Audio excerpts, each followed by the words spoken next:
Hi everybody, it's Barry here from Turning the Page, and just want to say another big thank you for stopping by to watch or listen to my latest blog post that I read out and I share with you either via my email list or on turningthepage.info, or maybe you like even listening to this, but wherever you are, welcome. And today's topic is about detachment, and anxiety can make you really want to control. But what I've found is that learning to detach can really bring a new sense of peace. And perhaps you care too much and it's actually time to let go.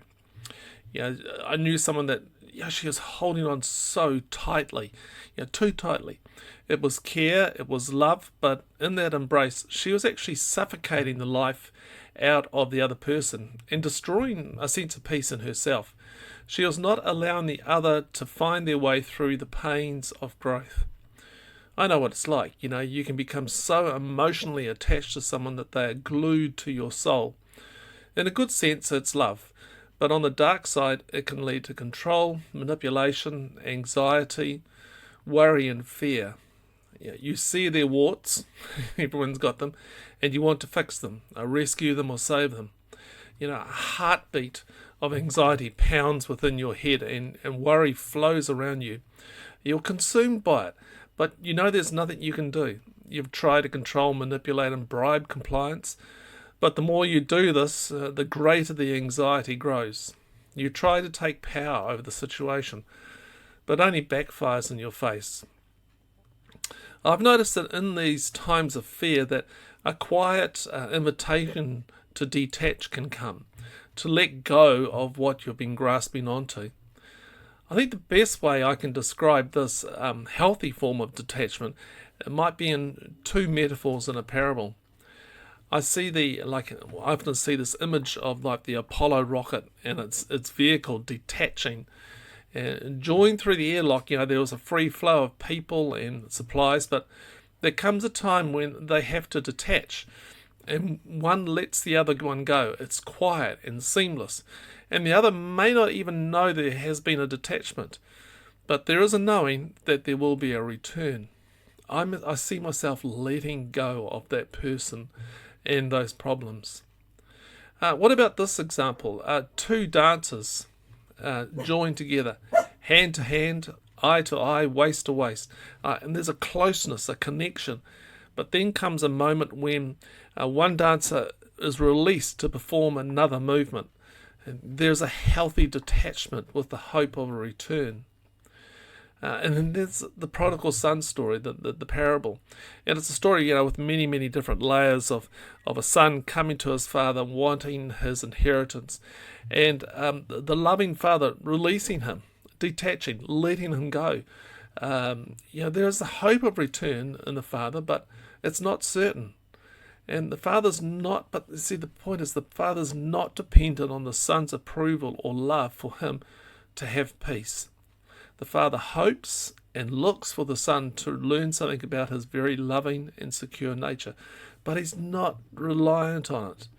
The son goes off and enters a type of darkness so that he can return to the light and the presence of his father. Healthy detachment comes with love for the other and yourself. You realize that holding on is not helping them learn, and it's not helping you find peace either. You're protecting them is not allowing them to learn from the natural consequences. And unhealthy detachment comes with selfishness. It's all about you and getting your needs met your way. You have no concern for them at all. It's the opposite of love. It's actually indifference. One of my favourite quotes is by G.K. Chesterton, and he said, "Poets do not go mad, but chess players do. Mathematicians go mad and cashiers, but creative artists very seldom. I am not, as will be seen, in any sense attacking logic. I only saw that this danger does lie in logic, not imagination." What he's saying is that if you live your life like a chess player, where you are trying to control all the pieces and manipulate an outcome, then it's going to be very stressful and anxiety forming. Whereas a poet Well, he finds creative freedom, or she finds creative freedom by being attached to the imagination. Look, detaching requires wisdom. It's a knowing that it's going to be okay on the other side.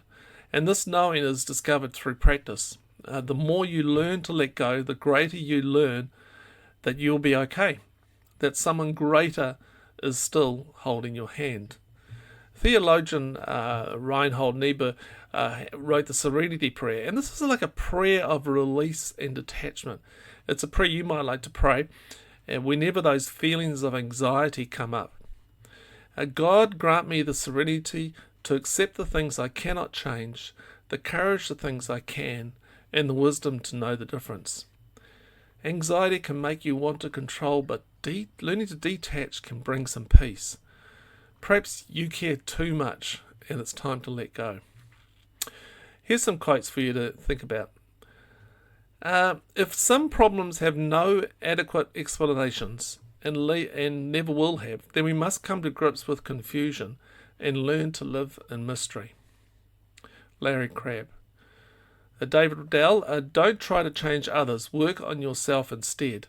Your response to others is always your responsibility, and the right response ensures respect all around. And Hillel the Elder, if I'm not for myself, who is for me? And being for my own self, when am I? And if not now, when? And here's one from my favourite musician, Bruce Cockburn. I've got this thing in my heart I must give you today.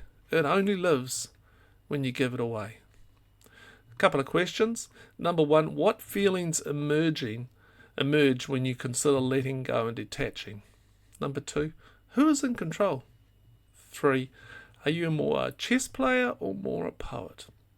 Hey, I hope you found this helpful, and I just bring these each week and hope that it resonates with some people out there and it helps them in their mental health and their thinking and their relationships. If you'd like to email me, my name is Barry and my email address is barry@turningthepage.info. You can find out more on my website, turningthepage.info.